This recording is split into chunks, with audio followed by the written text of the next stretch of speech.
Hi guys, отгон за тэгэхээр миний амралтын өдөр хэрхэн өнгөрдгийг та бүхэндээ харуулъя гэж бодлоо. Өглөө босоо шүдэ мавгачаад цаг агаар амиг харчаад хүнсээ цуглуулахаар гэрээсээ гарсан. Миний амьдралын хамгийн өглөөний урт хугацаа бол лифтэн дотор өнгөрдөв. За тэгээд гэрээсээ гарч ирээд цаг агаар байдлыг эхлээд ажиглана. Гадаа бол маш гоё дулаахан нартай, салхигүй маш гоё байсан. Ерөнхийдөө Монголын хувьд харьцангуй гоё цаг агаартай.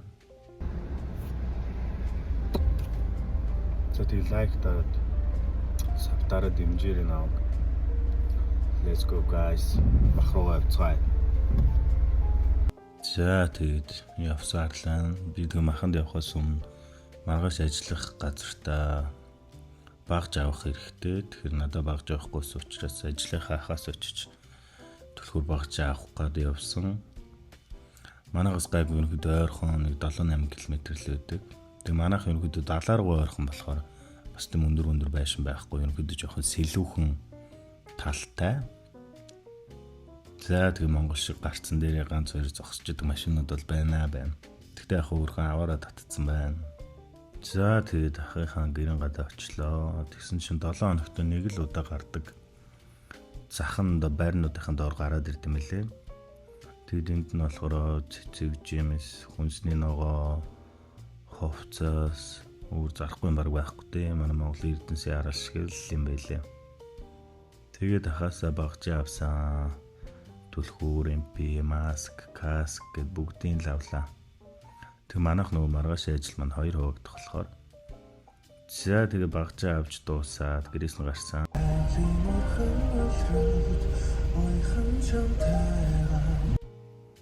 За тэгээд ерөнхийдөө Солонгос улсад машин барихтаа маш дүрмээ чанга баримтлах хэрэгтэй. Самбараа сайн хараад 50 км-тэй бол 50-тай яваад 30-тай бол 30-тай яваад дүрмээ сайн баримталж байгаа ерөнхийдөө хэр баргийн зогсоогоод байдаггүй.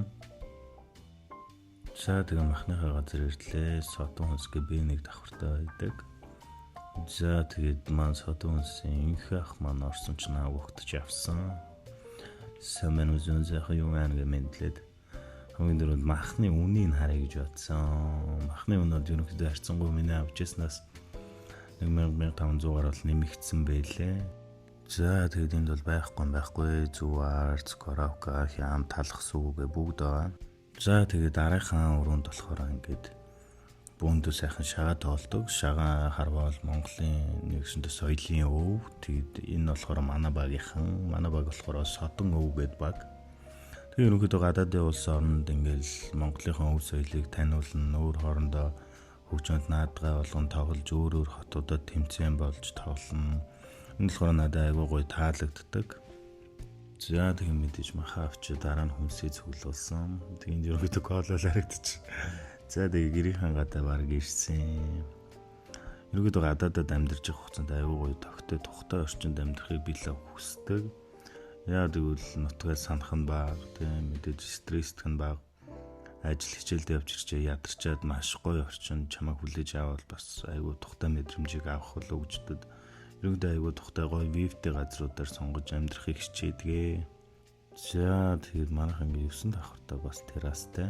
Тэгээд энэ дээрээ гоё чөлөө цэвэр гоё дулаах өдөр гоё чилрээ суул айгүй гоё вив хараад кофе уугаа шимээс уух гоё. Тэгээд тэр доор байгаа завнууд харагдчихээн. Эдгээр болохоор одоо ингээ жоохон баруун талд нь бас нэг амар том завны зогсоол байдаг. Тэнцэнээсээ өөр арал руу 20-25 мянган вон өгөөд өөр арал руу бас завнд суугаад аялах боломжтой.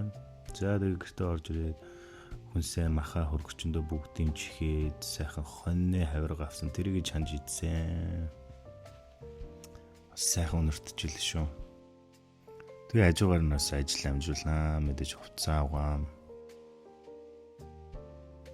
За тэгээд авсан эдийн хавирга холцоолж хооронд нь болгош нэг сайхан мах чанж идсэн. За тэгээд ерөөхдөө бол шүлэндэн бодаяал байдгийг нэг энгийнээр ганцаараа учраас аягүй жоохныг хийсэн. За тэгэхээр жоохон мах идсэн. Тэрнийг шингээхийн тулд фитнесийг шийдсэн. Манайх 9 давхартай оршин суугчдад зориулсан фитнес байдаг. Тэгээд мэдээж тэндээ орж өдөр болгон бэлтгэлээдэг. Гэхдээ нөгөө ажил хичээл их байх үед бол бэлтгэлж бараг чаддгүй. За тэгээ ороод ирлээ. Гав ганцаарх нь. Ерөөхдөө надаа яг ингэ хүн цөөхөн байх нь аюу амар санагддаг.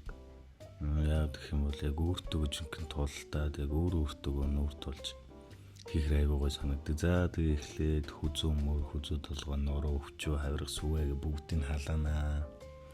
Халааж ирснийхаа эцэст халааж дуусаад тэнгуут гүйлтийн зам дээр нэг 5-10 минут алхдаг. Тэгээ манай гүйлтийн зам нь өөр дээр YouTube ордог аюу гой.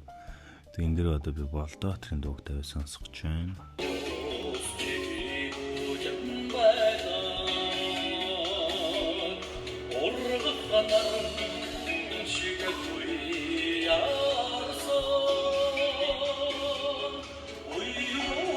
За тэгээ дуугаа сонсонгоо. Гэхдээ ямар ч хөнгөн үед л дуугаа гоё чангалаа сонсч болно. Тэгээ би нэг 5-10 минут алхсныхаа дараа 20 минут гүйдэг. 20 минут гүйж дуусаад тэгээ дасгалдаа ордгоо. Би ойрд мөр хийгээг учраас мөр хий гэж бодсон. Тэгээ гүйж дуусчаад нуруугаа халаадаг. Нуруугаа би өнөөхдөө 60-аар нэг 14-оор 3-аас 4 оролт ордог.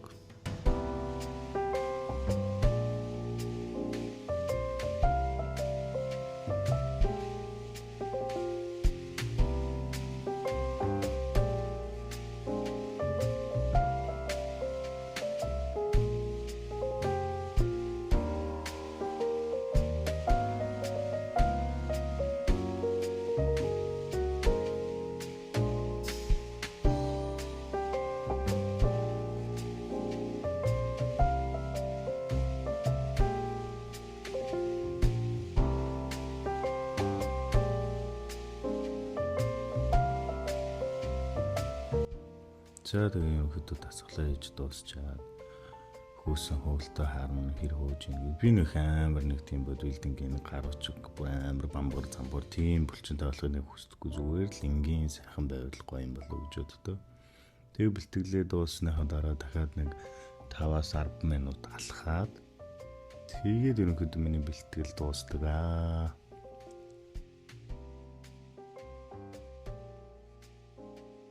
За тэгээ мэдээж бэлтгэлээ дуусчаад уураг уух хэрэгтэй. Энэ бол пенажам зарагддаг уураг байгаа. Тэгээд дараа нь гэртээ орж ирээд нар жаргахыг харна гэдэг чинь үнэхээр гайхалтай шүү дээ. Яг л энэ үед л уураг амьд гэдэг мэдрэн шүү дээ. Тэр онгоцыг хартаа. Үнэхээр гайхалтай ёо. За ингэ миний нэг өдөр ингэ дуусч байна. За тэгэхээр маргааш өглөө эртээ ажилтаа учраас эрт унтаж амрах хэрэгтэй. За тэгээд намайг үзэж та бүхэнд маш их баярлалаа.